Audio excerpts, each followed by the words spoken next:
Today I'm going to be showing you what the difference is between a ATP forehand and a WTA forehand.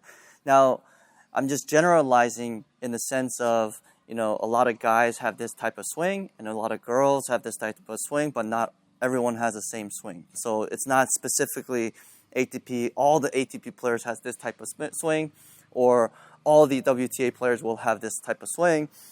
But I think this video will help you out on how you can switch your forehand if you're a guy to switch your forehand more like the ATP Pro style, like the men's players do.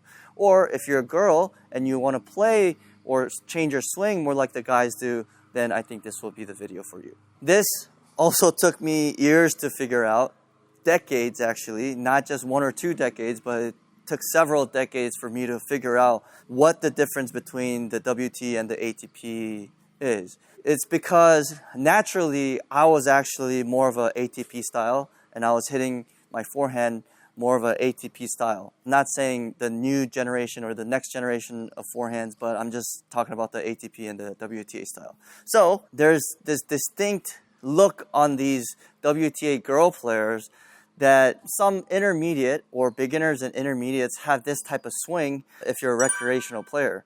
So a lot of when these players came to me and asked me, can you switch my forehand to look more like the ATP style player? Because it looks like for me, my style of forehand, it looks like more of a WTA style.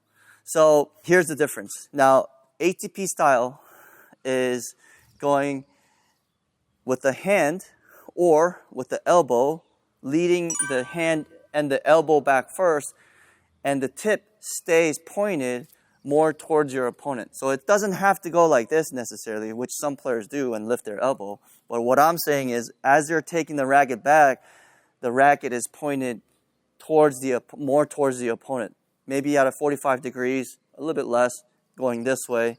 And then they take the racket back and go on a full swing.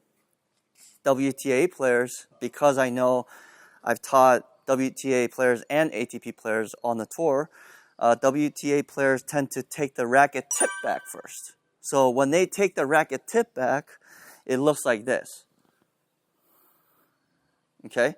So a lot of recreational players, they complain that they look like WTA players. A lot of the guys do. So I was trying to make their switch. I didn't say necessarily the WTA was bad, but I knew why WTA players were using that type of style of forehand. I'm going to go into that in a second, but that's how you switch. So the first thing you need to do is if you want to switch to more of an ATP style, your tip can't lead first. You can't take the racket back first, because a lot of coaches will tell you when you're a beginning or intermediate player, you have to take the racket back. You have to take the racket back. A lot of players think, okay, literally the racket tip has to go back, so that's why they kind of stick to that, and that's how they learned it. Now, there's a couple things happening on that swing when you actually do that. It's actually one of my most watched videos, actually. It was early on, a couple months ago. I shot a video, uploaded a video. I helped tennis spin Harry on how to load the shoulders to hit the forehand. And a lot of you commented that helped you out a lot. And the thing is, when you go with the racket tip back first, it actually locks the elbow and the shoulder. That's okay, but the thing is the elbow is not going far back enough, so your swing path is limited, and you're not really using your whole shoulder muscles here and the lats. So it kind of limits your usage, and you're kind of using your rotational power versus your whip and the lag and whatever you want to call it, but you're not really catapulting the racket. So then why do WTA need to, or sometimes need to, swing like this? Now, because I've taught WTA players and ATP players, I knew how to go and make the switch from the WTA style to the ATP style.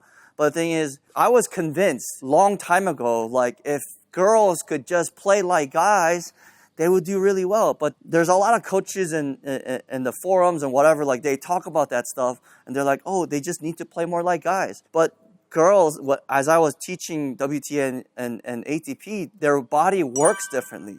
So they generate power differently. And another thing was their range of motion is very, very different. What I figured out was when I was teaching these girls to hit more like guys, not only they had trouble with the timing, but their elbow was moving around too much, and they're a lot more flexible than the guys are.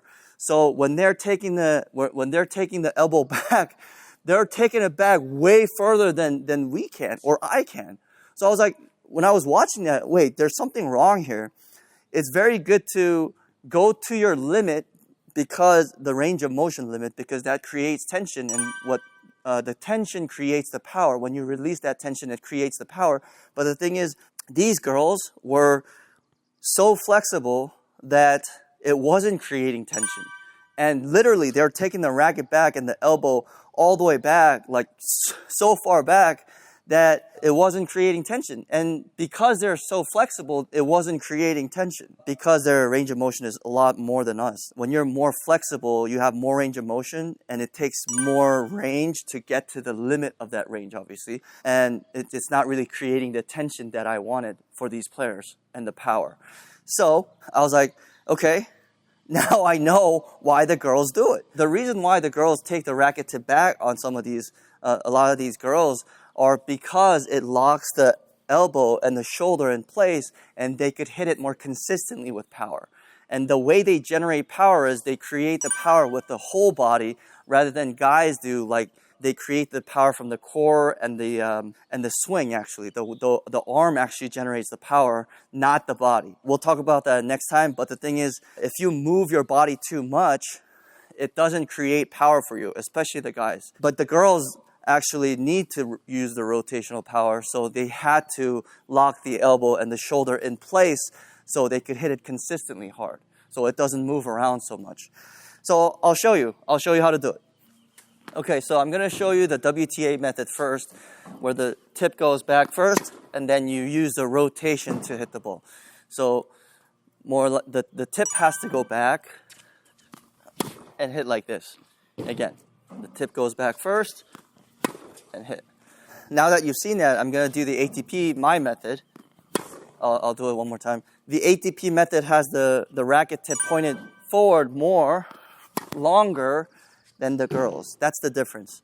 Again, it's here, the hand and the elbow leads a little bit more first.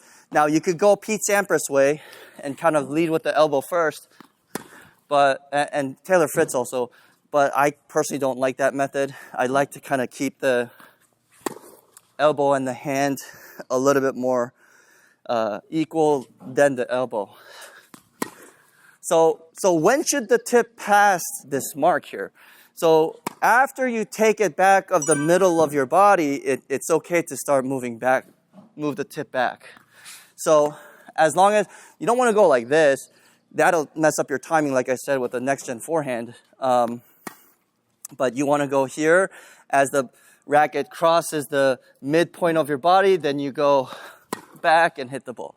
So I'll do less talking. I'll try to hit this time.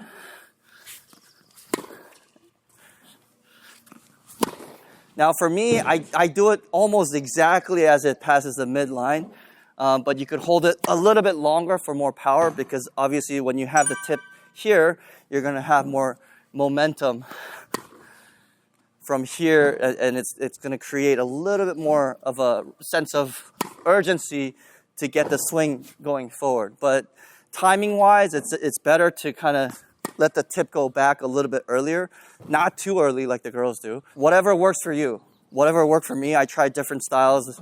I tried Agassi style. You know, I actually looked like Agassi when I was younger, like hitting style and the form, because I placed my game around him. But you could go, I tried Sampras, I tried so many different swings, but you know, you just have to stick with what works for you.